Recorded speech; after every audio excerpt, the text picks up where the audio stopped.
दुनिया ने nuclear disaster के नाम पर दो बड़े एक्सीडेंट्स के नाम सुना। पहले तो चेरनोबिल जो कि 1986 में हुआ था, दूसरी है फुकुशिमा जो कि 2011 में हुआ था। और इन दोनों इंसिडेंट ने ये बता दिया कि एक न्यूक्लियर एनर्जी की जो पावर है वो कितना ज़्यादा डेंजरियस हो सकता है। हजारों लोग मारे गए, पूरी के पूरी जो सिटीज़ है उसे खाली करना पड़ा और आज भी उन जगह का नाम सुनकर जो लोग हैं वो कांप जाते हैं। लेकिन दोस्तों सवाल यहाँ पर यही आता है कि क्या आपको पता है कि ऐसे एक्सीडेंट्स सिर्फ रशिया या फिर जापान में नहीं हुआ है, बल्कि हमारे देश इंडिया में भी कई बार हुआ है। लेकिन ऐसे जो एक्सीडेंट्स हमारे देश में हुआ है उस चीज़ को कभी भी सही तरीके से एक्नॉलेज नहीं किया गया। इंडिया न्यूक्लियर सुपर बनने की रेस में आगे बढ़ता रहा। 1940s के बाद से हमने न्यूक्लियर रिसर्च, पावर प्लांट्स और यूरेनियम माइन में मासिव इन्वेस्टमेंट किया और गवर्नमेंट हमेशा यही दिखाता रहा कि हम हमेशा सेफ और सिक्योर न्यूक्लियर पावर बना रहे हैं। लेकिन जो ग्राउंड रियलिटी है वो कुछ और था। हमारे देश में भी रेडिएशन लीक और जो कंटामिनेटेड एक्सीडेंट्स है वो भी हुए हैं। दूसरी कंट्रीज़ की तरह ये जो एक्सीडेंट्स थी उसे हेडलाइंस तो बनाया नहीं गया, क्योंकि उन्हें नेशनल सिक्योरिटीज़ के नाम पर दबा दिया गया, फिर माइनर टेक्निकल प्रॉब्लम बताकर उसे इग्नोर किया गया। यही है कि ऐसे जो रिएक्टर एक्सीडेंट्स हुआ है उसके जो डायरेक्ट इम्पैक्ट है वो उन लोगों के ऊपर पड़ा जो इस रिएक्टर के आसपास रहते थे, जैसे कि मजदूर, आसपास गाँव के लोग और उनके बच्चे। कुछ बीमार पड़ गए, कुछ मर गए और कुछ लोग तो आज भी उन साइड इफ़ेक्ट के साथ जीना पड़ रहा है। आज की इस वीडियो के माध्यम से हम बात करेंगे उन कुछ एक्सीडेंट्स के बारे में जो जादूगुड़ा, कल्पकम, ट्रम्बे या फिर राजस्थान में हुए हैं। वो इंसिडेंट है जिनकी सच्चाई पूरी तरीके से दुनिया के सामने कभी नहीं आई। झारखंड के एक छोटा सा इलाका जिसका नाम है जादूगुड़ा, और ये जो जादूगुड़ा है वो हमारे देश की सबसे पुरानी यूरेनियम माइंस के लिए जाना जाता है। हमारे देश में जो न्यूक्लियर रिएक्टर है उस चीज़ के लिए जो यूरेनियम ज़रूरत पड़ता है वो यहीं से निकाला जाता है। लेकिन इस यूरेनियम का जो कीमत है कौन चुकाता है? वहाँ के आम लोग। इंडिया को यूरेनियम की ज़रूरत थी अपनी एटॉमिक प्रोग्राम के लिए, और जादूगुड़ा में एशिया का पहला यूरेनियम माइन खुला। और आज भी यहाँ पर लगभग 4 अंडरग्राउंड माइंस है और एक मिल्स है जहाँ पर हर साल 1000 टन की जो ओर्स होती है वो प्रोसेस किया जाता है। लेकिन जो प्रॉब्लम शुरू होती है वो होता है वेस्ट से। तो वहाँ पर एक टेलिंग पॉन्ड है जहाँ पर जो रेडियो एक्टिव टेलिंग्स होते हैं या फिर जो पॉइजनियस कीचड़ होती है उस चीज़ को डंपिंग किया जाता है। लेकिन उस पॉन्ड से जो पानी होता है वो लीक होता है, और लीक होने के बाद वहाँ पर जो नदी है या फिर जो ज़मीन है उस चीज़ में जाकर मिल जाता है, जिसकी वजह से जो वहाँ पर पानी है वो बहुत ज़्यादा कॉन्टामिनेटेड हो गया है।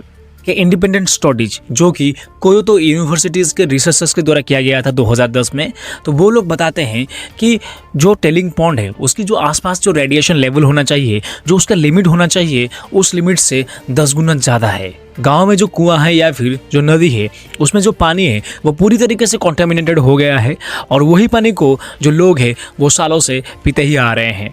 और उसके रिजल्ट में कैंसर की हजारों केसेस, महिलाओं में बार बार गैर कुदरती मिसकैरेज, बच्चे पैदा तो होते हैं लेकिन फिजिकल डिफॉर्मेलिटीज़ के साथ, जैसे कि एक्स्ट्रा फिंगर या फिर हाइड्रोसेफेलस। वर्कर्स जो माइंस में काम कर रहे हैं जो कि बिना प्रॉपर गियर के साथ काम कर रहे हैं वो लोग सिलिकोसिस और रेडिएशन पॉइजनिंग से मर रहे हैं। UCIL कहता है कि सब सेफ है, लेकिन NGOs जैसे झारखंडी ऑर्गेनाइजेशन अगेंस्ट रेडिएशन ने 2007 में कोर्ट में केस किया, जिसमें ये एविडेंस दिया कि जो पानी है वहाँ पर उसमें जो रेडियम की लेवल है वो बहुत ज़्यादा है, और फिर भी वहाँ पर एक्सपेंशन जारी है। ये चेरनोबिल नहीं है जहाँ पर एक बहुत बड़ी ब्लास्ट होता है और बहुत सारे लोगों की मौत हो जाता है और पूरी दुनिया को इस चीज़ के बारे में पता चलता है। ये एक स्लो पॉइजन है जो कि साइलेंटली इग्नोर किया जा रहा है हमारे गवर्नमेंट के द्वारा। और यही जादूगुड़ा से हमको यही सीखने को मिलता है कि जो प्रोग्रेस है वो इंसान की जान के बिना नहीं हो सकता। अब आते हैं कल्पकम की वो इंसिडेंट में जिसको सबसे ज़्यादा छुपाया गया। सबसे पहले बात करते हैं 2003 की वो सबसे बड़ी इंसिडेंट के बारे में। तो 21 जनवरी को क्या होता है कि कल्पकम के रीप्रोसेसिंग प्लांट यानी कि कर्प में एक छोटा सा भाल्व फेल हो गया और इसे हैवी वाटर लीक हो गया, जिसके चलते क्या हुआ कि जो साल भर का रेडिएशन लिमिट था 20 MVS उससे ज़्यादा रेडिएशन लेवल हो गया और लगभग 6 वर्कर डायरेक्टली एक्सपोज भी हो गए। बार्क ने इसे अपना सबसे बड़ा इंसिडेंट बताया, लेकिन बाहर कोई भी हल्ला नहीं हुआ। इसे लेवल 1 और लेवल 2 के इंसिडेंट के तौर पर बाहर बताया गया, लेकिन असली बात यही है कि इस प्लांट को लगभग 6 महीने तक बंद रखा गया और जो 6 वर्कर्स डायरेक्टली एक्सपोज हुए थे उन लोगों को फ्यूचर में कोई भी रेडिएशन के रिलेटेड काम को लेकर डायरेक्टली मना कर दिया गया। अब जरा सोचो कि ये जो इंसिडेंट हुआ वो कोई शॉर्ट टर्म इफेक्ट नहीं था, क्योंकि जो प्लूटोनियम का हाफ लाइफ होता है वो लगभग 24,000 साल का होता है, यानी कि जो रेडिएशन की इफेक्ट है वहाँ पर वो तो लाइफ टाइम तक चलेगा और जो कैंसर का रिस्क है उसे तो छुपा दिया गया और जो लॉन्ग टर्म इफेक्ट थी उसके ऊपर जो रिपोर्ट बनी थी उसे तो छुपा दिया गया, किसी को बताया भी नहीं गया। और ये जो इंसिडेंट हुई थी ये जनवरी में हुई थी, लेकिन पब्लिकली ये जो बातें हैं अगस्त 2003 में पब्लिकली पता चला एक प्रेस कॉन्फ्रेंस के माध्यम से। DAE ने कहा कि एक इंटरनेशनल मैटर है और डाउन टू अर्थ की जो मैगजीन 2003 में जिसको पब्लिश की गई थी उसमें सारी चीज़ों को डिटेल्स में लिखा गया था कि कैसे जो वर्कर्स थे वो लोग स्ट्राइक किए थे, डिमांड किए थे, लेकिन उन लोगों को इग्नोर कर दिया गया था। अब बात करते हैं 1999 की वो इंसिडेंट के बारे में। मार्च 1999 में क्या होता है कि मद्रास एटॉमिक पावर स्टेशन यानी कि मैप्स में एक बहुत बड़ी हैवी वाटर की लीक हो जाती है और ये जो लीक होती है वो लगभग 4 से लेकर 14 टन तक का होता है। और रीज़न क्या थी? रीज़न ये थी कि जो सीलिंग ब्लॉक थी उसमें वो मिस अलाइंड थी, तो जिसके चलते क्या होता है कि 42 वर्कर्स को रेडियो एक्टिव ट्राइटियम की डायरेक्ट एक्सपोजर हो जाता है। लेकिन ऑफिशियल रिपोर्ट में ये बताया जाता है कि यह इनसिग्निफिकेंट इंसिडेंट थी, इससे कोई बड़ा खतरा नहीं थी और जो रेडियो एक्टिव डोज थी उसे डिस्चार्ज भी नहीं किया गया। और जो 42 वर्कर्स डायरेक्टली एक्सपोजर हुए थे उन लोगों का क्या हुआ? उन्हें चेकअप किया गया, लेकिन उनकी जो रिपोर्ट थी वो पब्लिक डोमेन में मिलेगा ही नहीं। और इसके बाद बात करते हैं 2004 की वो नेचुरल डिजास्टर के बारे में। तो इंडियन ओशन में क्या होता है कि एक सुनामी आता है जिसके चलते जो कल्पकम की जो प्लांट रहता है वो पूरी तरीके से डूब जाता है और जो उस प्लांट का सेफ्टी और जो सिक्योर सिस्टम रहता है वो पूरी तरीके से एक्सपोज हो जाता है। तो ज़रा सोचो कि रेडियो एक्टिव जो टैंक थी वो यदि लीक होती तो क्या होता। तो इसी चीज़ के ऊपर एक स्टडी की गई थी वर्ल्ड कैंसर एसोसिएशन के द्वारा। तो उन लोगों ने बताते हैं कि यदि रेडिएशन टैंक में लीक होती तो लगभग 97,000 जो कैंसर केसेस है वो हो सकती थी। तो यदि हम लोग वर्कर्स के साइड्स में देखेंगे तो जो वर्कर्स थे वो इस चीज़ के ऊपर लेकर एक सेफ्टी की स्ट्राइक की और जो ऑफिसर्स थे वो लोग एक बेहतर मॉनिटरिंग के लिए डिमांड की। लेकिन रिजल्ट में क्या हुआ? जो लोग स्ट्राइक कर रहे थे या फिर डिमांड कर रहे थे उन लोगों को इग्नोर कर दिया गया या फिर उन लोगों को ट्रांसफ़र कर दिया गया। एक रिपोर्ट से ये पता चलता है कि जो कल्पकम के वर्कर्स थे वो 2003 में जो केस हुआ था उस चीज़ के बाद स्ट्राइक करते हैं, लेकिन जो DAE होता है वो इस चीज़ को माइनर केस बताकर दबा देता है। कल्पकम हादसे हमारे देश में अकेले नहीं है। कल्पकम हादसे की तरह और भी कई सारे जो इंसिडेंट्स है हमारे देश में हुआ है, लेकिन उसे छोटा एक्सीडेंट बताकर उसे दबा दिया गया या फिर उसे पूरी तरीके से छुपा दिया गया।